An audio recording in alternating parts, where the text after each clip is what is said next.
What's up, people?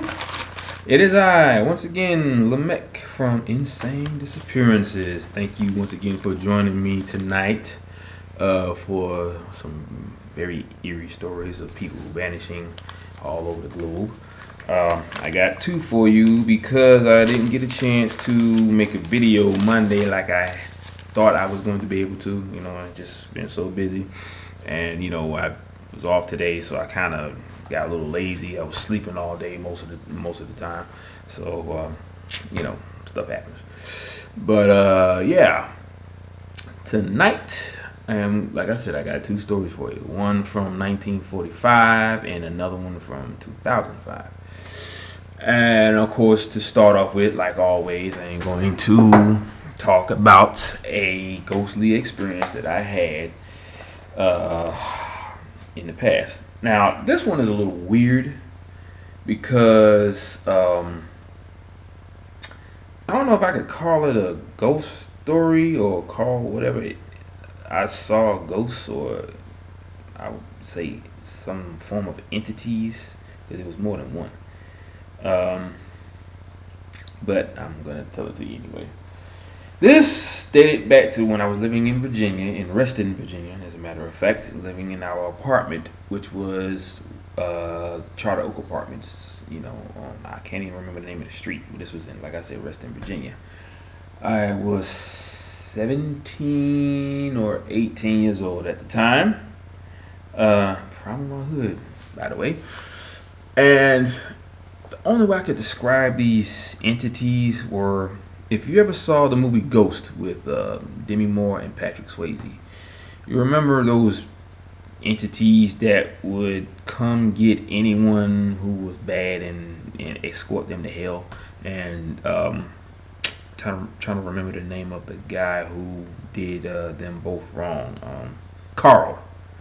It was Patrick Swayze's best friend Carl in the movie, who is actually the president of the United States in the TV show Scandal. I bet you didn't realize that, did you? That the guy that played Carl in that movie plays the president in Scandal. But anyway, okay, so let me set the scene up. Okay, I'm in my mother's room. If for some reason I always for some reason felt more safe. Felt safer in my mother's room more than I did in any other part of the house. I don't know why, but I always did. Like I guess she had the better TV, or the fact that it was on. She was able to sit on her bed and didn't have to be twisting her head a certain way just to look at the TV. I had to always look at my TV at an angle. But I don't know, man. It was just the fact that her bedroom, her bed always felt safer to me for some reason. I don't know why. I guess it's because of the fact that she was my mother and she was my provider and my protector. Even though I was 17 years old, so I was able to really take care of myself and nothing really happened in Virginia. But at the same time, that's what happened. That's what it was all about. Anyway, don't mean to ramble, but okay. Getting back to the story. Sorry about that. Okay, I'm in my mother's bed and I fell asleep, and something very important. 1 second, guys. Okay, I'm back. Sorry about that. But it was something I wanted to show you that actually had something to do with the story. Okay. Anyway, I was in my mother's bed, and I believe I fell asleep. And at that point in time, it was something that happened to me that was probably the weirdest moment of my life. And what I was able to actually get from that was even worse, because it was something that I remembered in this. It was like a dream, but at the same time, it was almost like I was visited by these beings. So, what had happened was, I was, like I said, in the bed asleep, and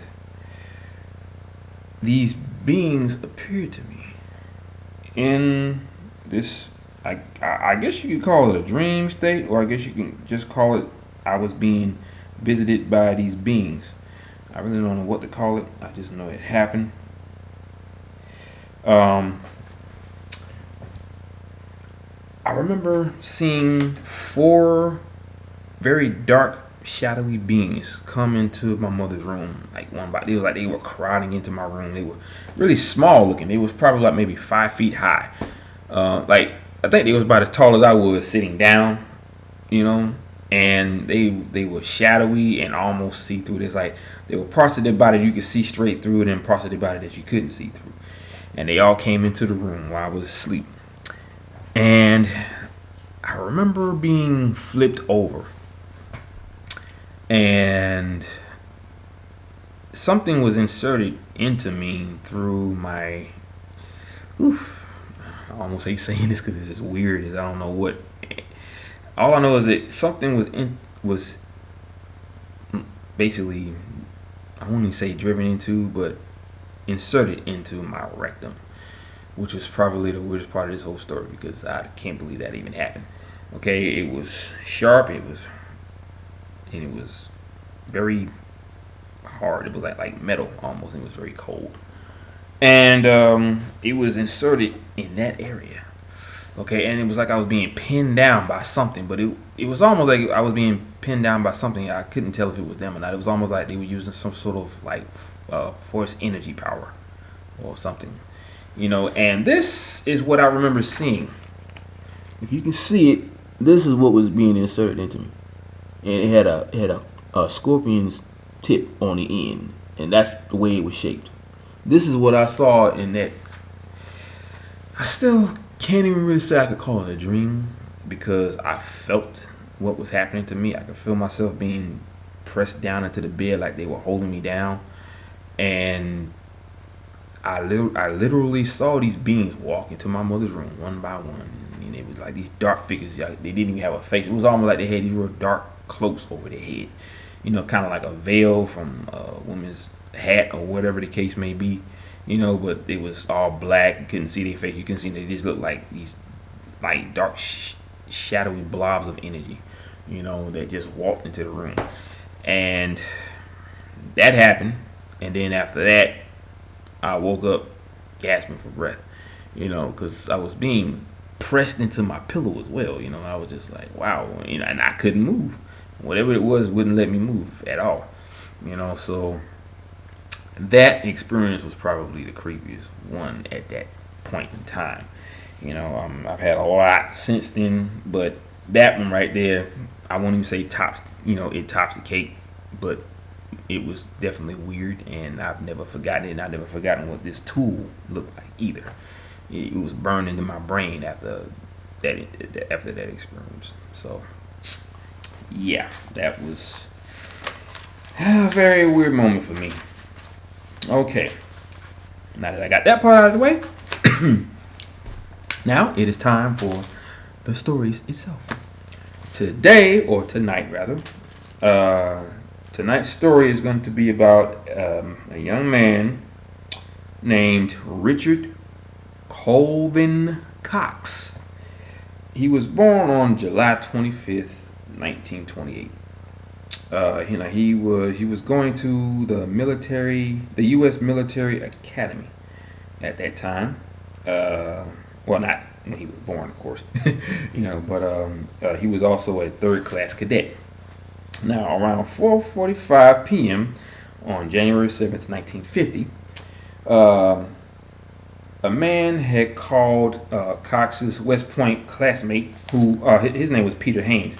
Now, he was in charge of all of the incoming calls from people, you know, that were calls from people that were a company member. You know, and when I say company, I mean like Company B-2, which is what they called it. He called him. This man called himself George. Now, it wasn't completely established by Haynes that was actually his name. That wasn't really confirmed, but that's what they said his name was, and he only went by the name George. And he also said to tell him that he wanted to meet him and all this stuff, go to dinner and have something to eat.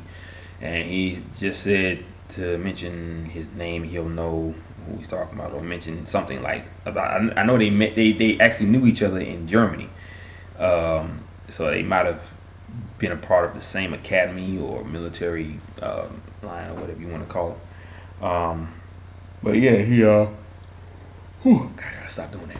But anyway, he was making himself known, telling this person who he was. Now Cox also never mentioned his name either. He just said he was meeting with a friend or an acquaintance, or not even an acquaintance, but just somebody that he knew. Now this here, now this unknown man, he entered Grant Hall, which is the name of the area where a lot of the guests went to meet the people that wanted to see them. This guy walks into Grant Hall at 5:30 p.m. and he was asking to see Cox at the time. Now Cox signed out on this thing called the what do you call it? The dispatcher. The departure book. He filled out he filled his name. He filled out his name in this thing called the departure book. Which is for people that want to leave the premises and go meet with somebody, have lunch with them, or whatever the case may be. So he does that, and he meets up with this guy. Now when he comes back after he meets up with him, he said that they didn't actually go to dinner. They actually was drinking from a bottle of whiskey in this man's car that was parked. Now, I will get to that part later after I read this part, because I have some thoughts about that, which, kind of fits, but at the same time, you never know what it could be. Okay, so he's drinking with this guy. From what he says, a bottle of whiskey. For all I know, they probably finished the bottle, because they said that when he came back, and he filled out that, wrote his name in that book again to come back into, to sign himself in. Okay, and then he goes upstairs and takes a shower and sleeps off the effects of the alcohol. Now, the next day, he was to fill out, sign his name in this book a final time before meeting up with someone who was thought to be George. Now, in between that, he talked about this guy George, and he was saying stuff like, he had a lot of distaste towards him, because he was talking about things that he did in Germany. How he said he was glad to be killing Germans and all this stuff, and he even got a German girl pregnant, and then right before she had the baby, he killed her just so she wouldn't have the baby. And I'm saying to myself, okay, this has got to be the weirdest thing I ever heard in my life, because he actually enjoyed doing these things, and it makes me wonder about somebody like that. You in the military and you killing people for fun, and I think that is just probably the craziest part of this whole thing. So I'm like, okay, why would somebody like him do that? It makes no sense, but it is what it is. I don't know why a person would actually be joyful in doing stuff like that, because we're talking about people's lives here, and you're having fun killing them for whatever the reason is, and after he went through something like that and he told him what was happening, he didn't ever want to see him again. So he probably didn't, which he didn't, of course. He never did see that guy again. So when he ended up talking to another person, this person, they don't know if the person. Oh, okay, I got that over my phone earlier. But anyway, with this guy, he didn't meet up with this guy again. But when he did meet up with somebody, it turned out to be someone totally different. Or so they actually said that it looked to be this guy George, but they weren't completely sure. The description of this person was a lot different from how they said he looked before. He had dark hair, you know, and with the other guy, he was a completely different. With George, he was a completely different description. So anyway, after all that, he signed himself out for a final time, and they saw these two men leave, you know, the grounds, and you know, they left the grounds of the academy, and they vanished without a trace. You know, there's really no more on that, you know, except for the investigation itself. But they were never found. He was declared dead, you know, after that. So, you know, and I think this was like after maybe a couple of years when he realized that they were never gonna find him, because there was no trace of any of these men anywhere. So, unfortunate, tragic, but true at the same time. Now, hold on one second.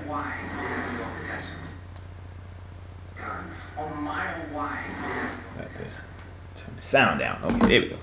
All right, now the next story is going to be about Ethan Stokes. This story was actually from the book itself. Okay, so I jotted down a bunch of information that I can actually read from, you know, and it's gonna be a little bit short. It was a short story, but it was very telling. So it'll have all the details that it would normally have if I read the story to you from the actual book. Okay, now Ethan Stokes went missing on January 25th, 2015, which was, you know, very recent. He went missing around the time, it was like around 1:45 a.m. in Lindsay, Ontario, Canada. He was 20 years old when he disappeared. Now, Ethan was from Holland Landing in Ontario originally. Now, he moved to Lindsay to attend Fleming College. He majored in drilling and blasting. I guess he wanted to he wanted to work for a quarry maybe, or he wanted to work for a construction company. I'm not sure. But I think those characteristics actually have a lot to do with either one of those jobs, or careers, rather. Okay, now on January 24th, 2015, he went with friends. Oh, God, I gotta stop doing that. Went with friends to the York Tavern in downtown Lindsay to celebrate his birthday. So he obviously turned 20 years old that day, you know, when he disappeared. Now, when he was out there for his birthday, his friends described him as being in control of the situation, and that means hanging out, having fun, and all this stuff. And he was also very sober. Okay, so he was in control of his, you know, of everything around him and what he was doing, and he was having fun. Okay, which is what it's supposed to be happening when you go out to like that, especially on your birthday. You know. Now at 1:45 a.m. the bar was starting to close, and Ethan's friends, they went in separate directions, you know, in different directions. So everybody partied, as usual when it comes to young college boys disappearing, you know. And then also he was telling people that he was actually heading home. He was going to walk home, which is another thing that happened with all these college people that disappear. They don't ever wait for someone to drive them home, or they never even, he obviously didn't tell anyone he wanted to get a ride home, and they didn't even make that an assumption, saying that they wanted to drive him home to make sure he got home safe. So obviously these so-called friends weren't really their friend, wasn't really his friends, because me as a friend, I would say, well, let me drive you home so I know that you get home safe. That way we won't have to worry about you.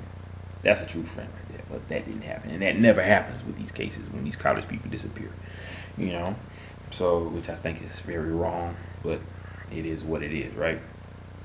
Okay, so he tells people he's gonna walk home. Now, there's obviously a short distance between the tavern and his home, I would imagine. But as you can already tell, whatever happened between point A and point B, that option wasn't met as far as him going home. Okay, so now some close friends of his, they actually called him around 6:30 a.m. and around the same day, and never got an answer, which is already odd enough. So at that point, they checked his Facebook, and he wasn't updated. So that's another key point. Because people, especially young people, they stay on Facebook. They live on Facebook, just like any other social media website. Instagram or whatever the case may be. Even in texting, they live on their phone. They text people all the time. I've seen people that got fingers that move a mile a second. When they texting. And I be like, wow, and they do that with just one finger. So they got that thumb muscle action going on. So now at that point, when they saw that his page wasn't updated, that's when he was listed as a missing person. At that point, they filed a report. Now, a group of students formed a group, a very large group, and they searched the area between the tavern and his home. And of course, as you can already tell, they didn't find anything. Now, also, at that point, a Lindsay resident in that area where he lived at, or they lived near a lake, and this lake is actually called the Scugog Lake. That's the name of it, Scugog Lake. Now, a resident who was in that area near the lake actually reported seeing a hole in the lake. Okay, so hang on, guys. Okay, that's like 2 alerts I done got in like an hour. So I'll talk about that in a second. Okay. Anyway, they this resident actually saw a hole. I guess somewhere in the middle of the lake of the Scugog Lake. And on January 27th of that same year, the police in that area was called out, and they had some divers go into the water, and that's where they found his body. Obviously he was probably frozen at that point. They pulled the body out and he took it to the coroner's office. Here's the strange part about that entire case. There was no report indicating the condition of the body or what or wasn't wearing. Okay, so obviously when they found the body, he was partially naked or partially clothed. That means he was either wearing pants and no shoes and socks, or he was wearing a shirt and his boxers. It could have been anything, that he could have been wearing, which wasn't, obviously he wasn't fully clothed. And for what reason, if you think about it, what reason would a person have for him to remove his clothing and then jump in the water? Okay, first of all, why would he even go out onto a frozen lake and then fall into it? I'm pretty sure that it might not have been cold enough for that whole lake to freeze over, obviously, and the area that he stood in gave way and he fell right into the water. The question is, how did he get to the water? He was supposed to be going home. Why would he deviate from his present location to go to the lake and then fall into the lake and drown? Okay, that makes no sense whatsoever. As far as the other guy, Colvin, why is it that, how did he disappear without a trace? How did both of them disappear without a trace? Now you talking about 2 different men that he actually knew. And there's that German thing, that German scenario in all of this. Okay, he was obviously stationed in Germany, and the guy that he knew was stationed in Germany. And weird things happen when this whole Germany thing pops up. And David Paulides has said that a lot in these cases. Now, okay, he met with a guy whose name was George. It hasn't been indicated that his name was George. And the guy who took the call, Haynes, wasn't sure if that was really his name or not. He just said it. He said his name was George, so it might not have been his real name, obviously. And by him being military, obviously he didn't want to give his real name. Okay, and then after that, he meets up with another guy who was said to be George, but they wasn't completely sure because his identity or the description of him was different. And he meets with this guy, and he walks away. They both walk away, leave the grounds, and then they disappear. Okay. Now, Cox said that he didn't really like that guy because of the things that he said. He had a very huge distaste about him. So obviously the things that he said to him was not something that he wanted to hear. Okay, so the question would be, who was these guys actually? Why did they want to come see him? Why is it that when they said he said he was going to dinner, he turned up to he came back and said that they was in his car drinking from a bottle of whiskey. Now, I'm gonna go out on a limb here and I'm gonna say, okay, if you in someone's parked car and you're drinking a bottle of whiskey, there's a couple of things about that. Could Cox have been gay, maybe? Because I would think if you're gonna be in a car with somebody parked, that's normally an indication of someone being on lookout point and you're making out with your lover or somebody or a female that you met, that you liked or you were dating, and y'all had sex in the car. And I'm not saying that's what happened with him. They just said that they were drinking from a bottle of whiskey. Why were they drinking a bottle of whiskey instead of going to dinner? Okay, what could you have possibly have said or been talking about that you couldn't talk about at dinner? I would rather be eating than sitting in someone's car drinking from a bottle of whiskey. And apparently they finished the bottle because they said he was drunk and had to sleep off the effects of the alcohol. Now, they didn't mention the word drunk, but obviously he was so drunk that he had to sleep off the alcohol. So, and then he meets up with another person who was said to be George, but they don't know if he was actually George. His description was completely different. And then they disappeared without a trace. I mean, something alone right there is weird about the whole case, because he knew the people, but he didn't like them at all. So if you didn't like them, why would you even agree to see these people for whatever the reason? I see that goes back, and the way they disappeared kind of reminds me of that story I told you about that Kim Star 66 sent me about an operator, from 911 who got a call from somebody, and he only mentioned the fact that he was 21. He didn't say anything else. And then the call goes on. He tried to get him to talk about his location or give him some coordinates or whatever the case may be. I think he did say where he was or what the coordinates were. But at the same time, he said that, hold on, it's my friend. And you can hear him crying. So at that point, I'm thinking, this is what I'm thinking. The friend and this other guy, the one that called 911, was offered an opportunity that he couldn't come back from. I mean, he was crying. Obviously, they didn't give him a choice. And it was probably maybe a threat that was said at that point, saying, if you didn't come with us, we're going to kill you. And at that point, they didn't have a choice. Maybe they were held at gunpoint. I don't know, but they obviously realized that he could never return.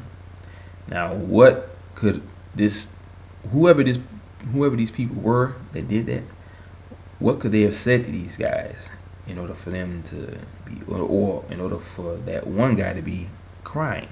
And then after that, that was it, and they were never heard from him again. Now, the police, they did go out to that area to search for these guys, and no trace of them was ever found. It was like they were never even there. Okay, so obviously something happened. The question is what? Now, the same thing with Cox. How is it that you're going to meet up with people that you didn't even really like? And I think he might have just said that because of what he told him when they were, together at the time. He's saying that how he loved to, he was enjoying, killing the Germans. And then he started saying how he got a girl pregnant and he basically killed her just so she wouldn't have the baby. So I'm saying to myself, why would you even put yourself in that position if you didn't even want her to keep the baby? But it is what it is. So for that to happen, it's just the weirdest thing, because I don't find that to be anything other than weird. I'm trying to find that darn story again so that I could see if I can find anything on the other stuff. I mean, there was a small portion of it that I wanted to talk about, but can't find the story. So But that was pretty much it on that story. You know, it was a small story, so it was just I'm just still dumbfounded on that part where the guy actually enjoyed killing the Germans. That part right there was just too much for me anyway. I I was pretty much dumbfounded at that part. So, but yeah, that is my time on these stories. I will have more for you guys. You know, since it's actually Wednesday, that's why I want to do a double whammy, because I had one for Monday and I had one for Wednesday. So I added the two together. So you got Monday and Wednesday stories. So I will have another one on Friday, and hope you guys enjoyed this video, and I hope you guys enjoyed the story itself. And just keep your eyes peeled for more stories, because I will be making more as usual, you know. And I always, like I always say, I always try to make sure that you guys get the best of the creepy stories, like people who just vanish without a trace or whatever the case may be, you know. So I will continue to read from the book, and I also still want to keep reading stories from Wikipedia, because they have some pretty interesting ones, like the one I just read to you. And for some crazy reason, I cannot find the one that I was talking about. I don't know why. That alone is creepy. It's like I was meant to find that story, and now I can't find it, because I knew exactly where it was. But, oh, wait. I know what happened. I was in the wrong year. Silly me. That's what it was. I was reading stories from like 1945. This was a story from the 60s. Yeah, that's what it was. Sorry about that, guys. But I still can't find it. But anyway. But yeah, that's my time on that story.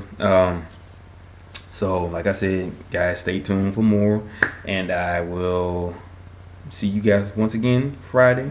I don't have to be to work until 6:30, so I have plenty of time to do what I need to do for the story. I had to do my homework on this one, you know. So that's why it took me so long to make a video, because I had to jot down all the information that I needed for the story. So, you know, I'll try to make sure I get another story in Friday, but I'll make sure I'll do my homework probably Thursday, so that I can get this story in, or I may do it sometime today before I have to go to work. So you know the drill. Keep your eyes peeled. Tell your friends about me. Like and subscribe. Comment below. And I will see you guys once again Friday. So aloha, mahalo, and a hui hoi. Peace out, guys. Have a good night.